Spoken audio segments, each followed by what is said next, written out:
আসসালামু আলাইকুম রহমতুল্লাহ। আজকে কথা বলবো আঁচিল নিয়ে। অনেকের দেখবেন এই যে ঘাড়গুলো আছে না, এই ঘাড়গুলোতে ছোট ছোট ছোট আঁচিল বার হয়।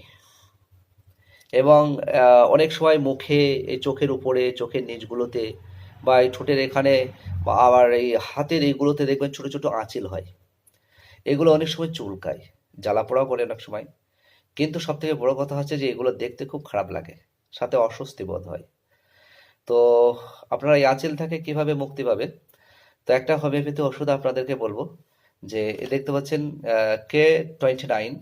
এই K29 এই ওষুধটি আপনারা 10 ফুটা করে আধ কাপ পানিতে দিয়ে দিনে 3 বার সেবন করবেন। দেখবেন আস্তে আস্তে আপনাদের আঁচিলগুলো ভালো হয়ে যাবে। সাথে সাথে একটা স্প্রে আছে, এই থুজা স্প্রে। এই স্প্রেটি আপনারা দিনে 2 থেকে 3 বার স্প্রে করবেন আঁচিলের উপরে। দেখবেন একটা সময় আপনারা আঁচিল থেকে মুক্তি পেয়ে যাবেন। আসসালামু আলাইকুম রহমতুল্লাহ।